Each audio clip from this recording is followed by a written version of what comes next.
We are here today with Marion City Schools. My name is Ron Widman. I am a regional consultant for Ohio Department of Education. I have with me to my right, Stacy Hunsinger. Angie Osborne is from Marion City.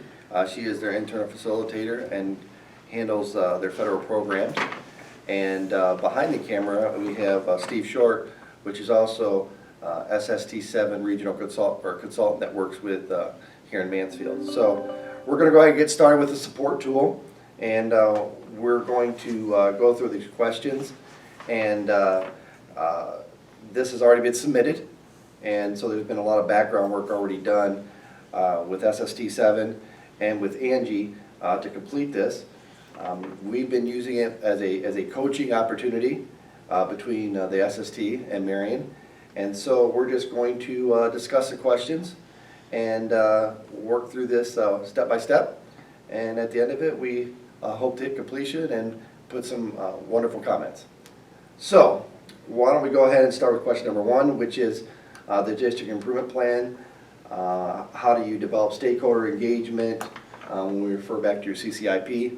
And for those watching us today, you can't see it, but we also have this posted on a large TV at the other end of the room.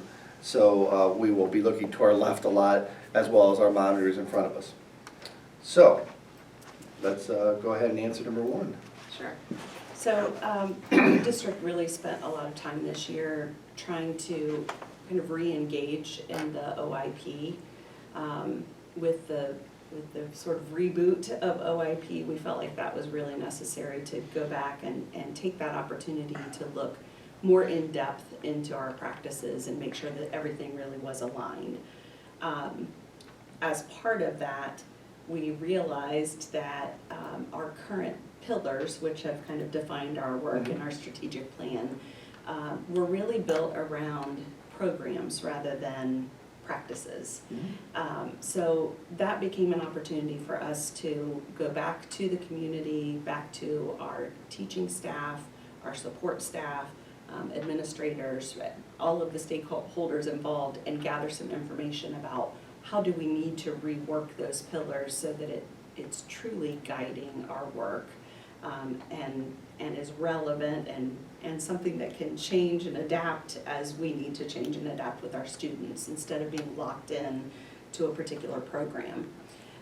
So we developed a strategic planning committee, pulled that group together and looked at the existing pillars, looked through what needed to change, what are the true needs of the district, at a building level and at a district level, based on data. Took all of that information then and really tried to come up with some new definitions around the pillars. We realized we needed to expand a little bit, so we're going from 4 pillars to kind of a 4.5. One of our pillars we've split out a little bit, but have made it so that it's much more inclusive. Then the definition around that, we surveyed community members, put the survey on our website, included classified and certified staff in the discussion around defining those pillars, and then from there we will take all of that information and create some committees and work groups for each one of the pillars, and those committees will start working on setting SMART goals for each one of the pillars and choosing strategies and action steps to really guide the work, so that we have a much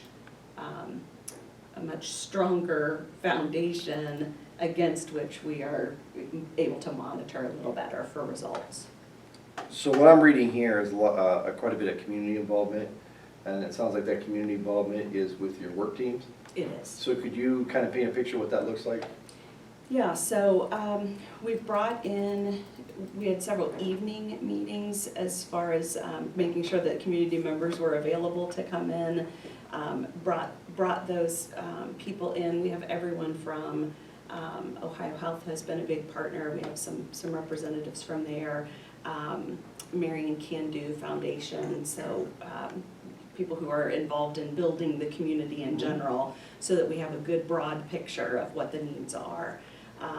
and pulled all of that together to then really kind of dive into what we think is important based on Ohio's one plan and where we know the district needs to be going to meet individual student needs, but then also to hear from a very local perspective what are the needs of jobs in the community, so that we're sure what we're putting in place is also meeting the needs of the greater community too. Wonderful. Stacy, you have any further questions? Yeah, so as part of those work groups, will the processes of the stakeholder engagement, will that be ongoing to include, feedback on how the process is going, how the pillars are going? Talk to us a little bit about your idea of keeping that stakeholder engagement intact. Yeah.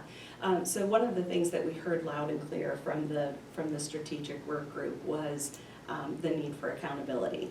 And, working with community members from the private sector, them coming in and saying, when goals aren't met, there are drastic changes that happen.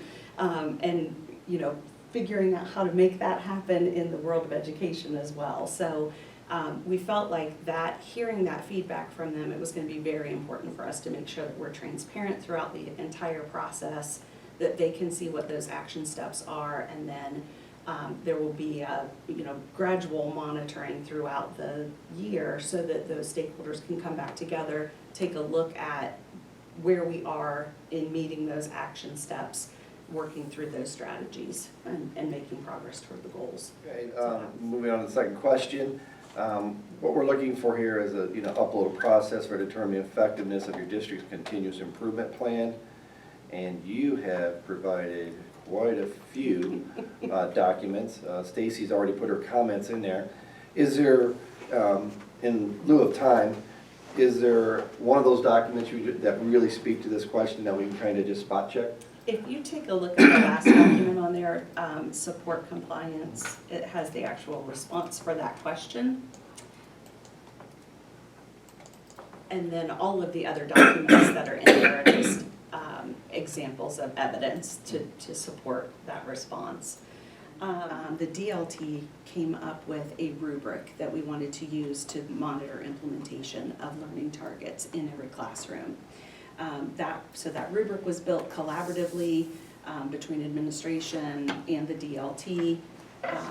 From there, we conducted learning walks, and we kind of came up with our own name for those.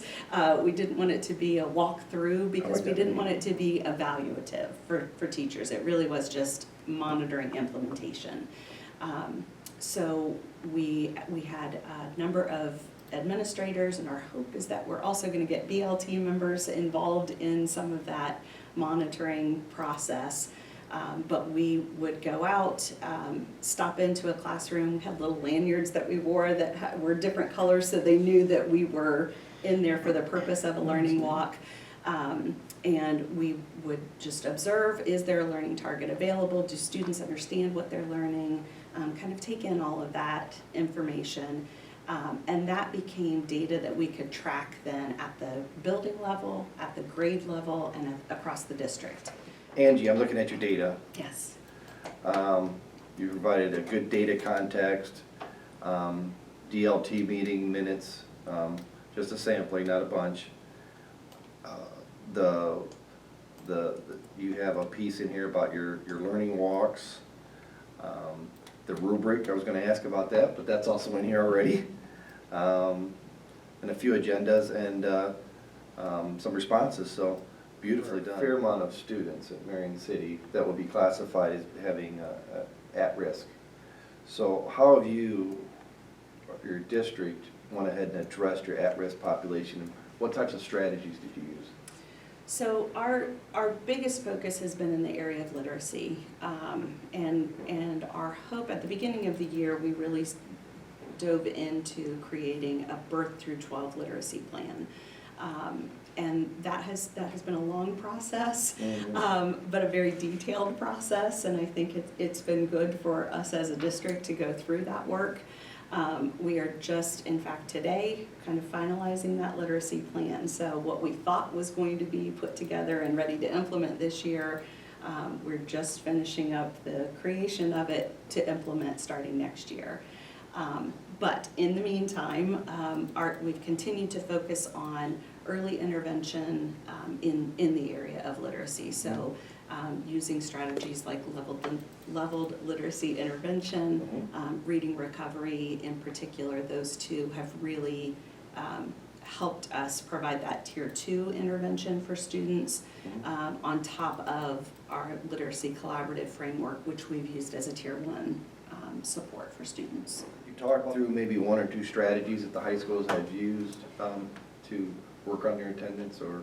Yeah, so, well, we have something called Operation Graduation, and in the fall, parents were invited in to kind of understand what that was going to look like. Okay. There's this very colorful spreadsheet that the high school uses for Operation Graduation, where it lists all of the different ways that students can earn points toward graduation. And then those students are assigned to a specific staff member. From there, those staff members keep track of where are the gaps for the student, how can they pull those kids in, whether that is during a study hall time for some additional intervention, if there's something needed, an online course that maybe would help fulfill a requirement.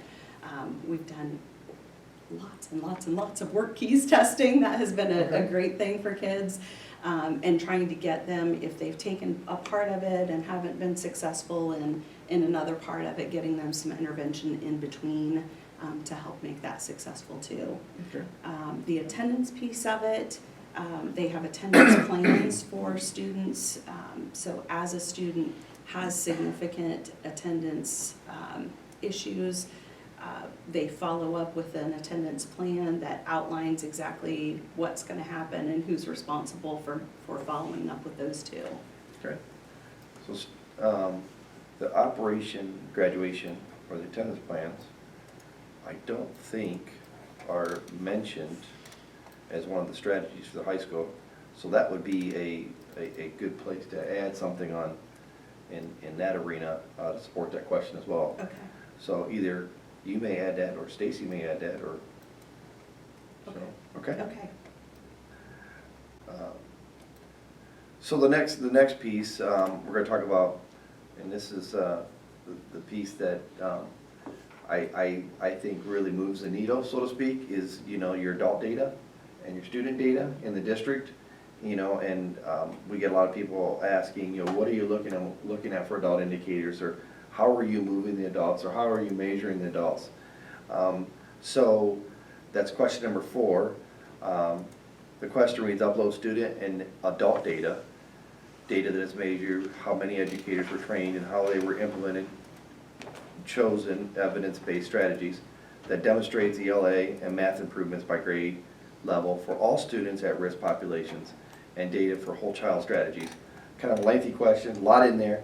So how did you guys tackle that question? Yeah, so I really focused on the learning targets and learning walks for our adult implementation. That was just something that, K-12, we made sure every staff member was trained, had training over the summer, and for anyone who wasn't able to attend those summer trainings on our convocation day, on the first day of school, we met with and kind of did a condensed session within that small group of teachers. I want to say there were maybe 10 who weren't able to make it over the summer that came in and did that training. From there, really rolling out that rubric for the learning targets so that everyone had a common understanding of what we were looking for. That allowed us to really start monitoring how many people are implementing the strategy that we're trying, and then to what degree were they implemented, and the quality of implementation. And that has really kind of opened our eyes to we're at all different places in different buildings. Some buildings, there's a little greater quality, and in some cases, it is very much a one-line learning target. And so we're trying to find ways that we can make those a little bit more robust, have some indicators of achievement for students to look at, know exactly where they're headed with that information. I also feel like you've kind of answered this question through some previous explanations, so, Stacy, do you have any further questions about, this one? Yeah, just a continued idea of the monitoring piece and collecting adult achievement data.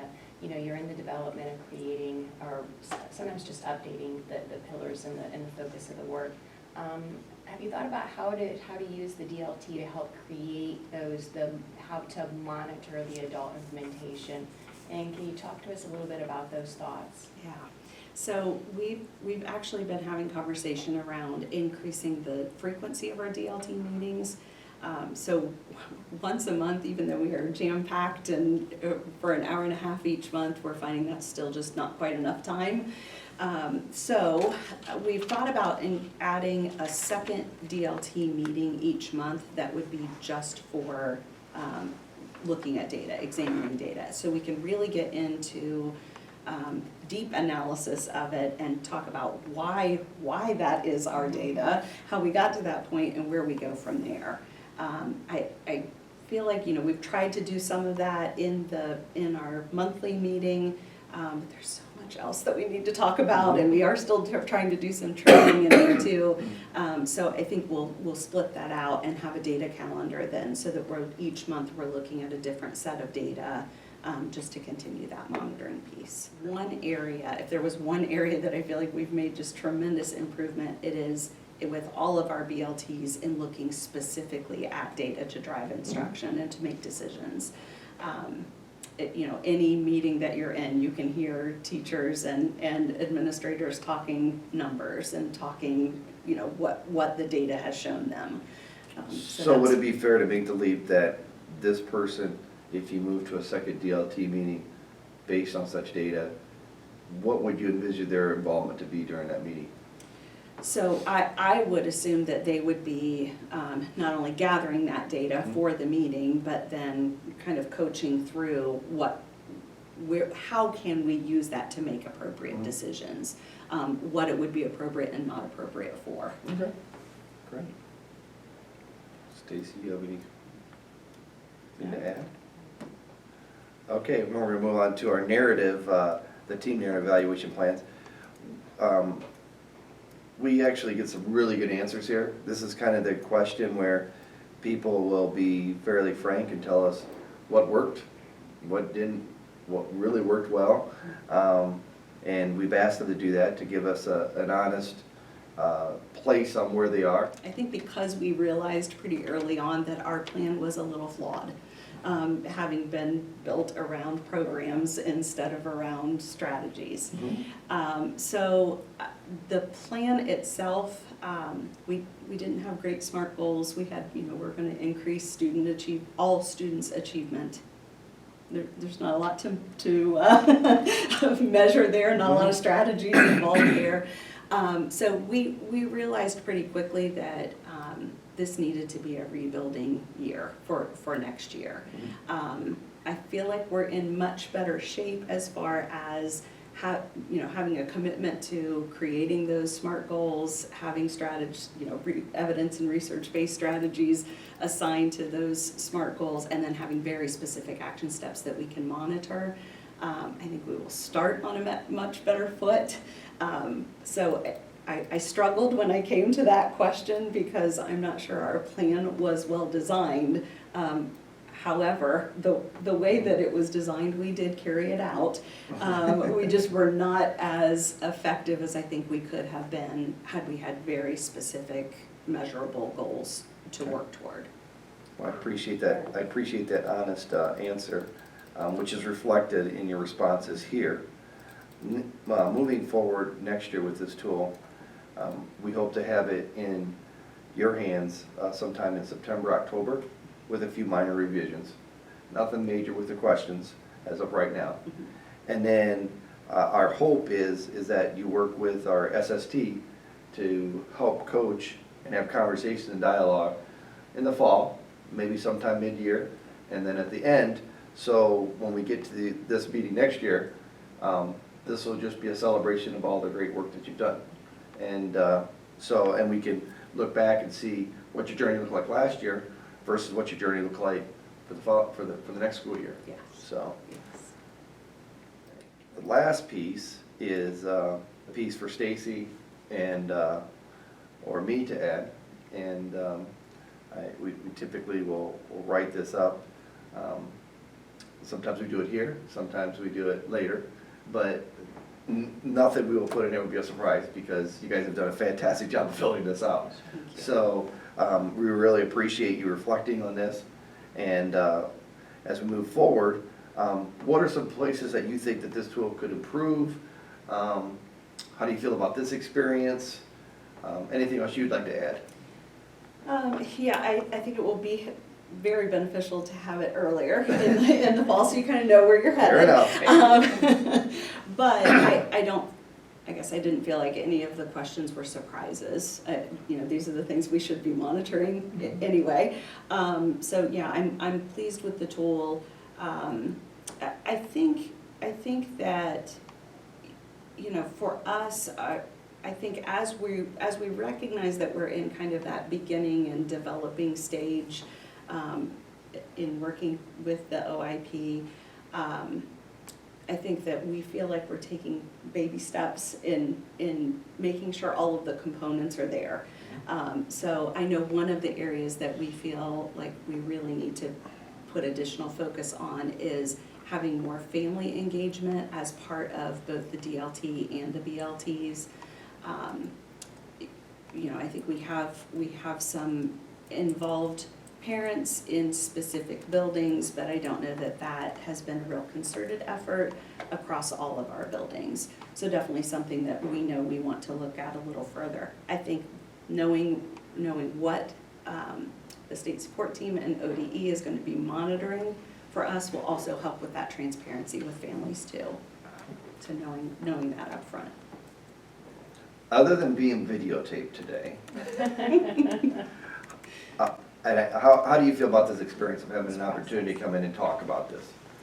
I appreciate the conversation around it. I mean, I feel like that really helps us have a better picture of where we're going, and, you know, kind of get that immediate feedback is helpful, especially as we go into planning for next year. We already have meetings scheduled in the next couple of weeks to start what all needs to happen for next year's DLT and getting that data calendar in place and things like that. So having this immediate feedback is very helpful for me. Stacy, anything else to add?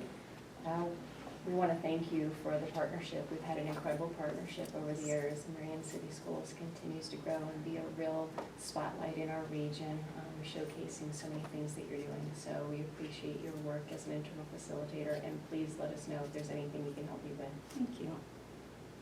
Great. Well, that concludes this. We will go ahead and put our final comments in, and then you are finished with your part. And like Stacy said, we appreciate you coming in today and sharing your journey. Marion City, it's been great to watch the progress of this district throughout the last several years. I've had the opportunity to listen to Marion present at some conferences, and it's always a must-see. And so we look forward to that ongoing progress. So thank you very much. Thank you.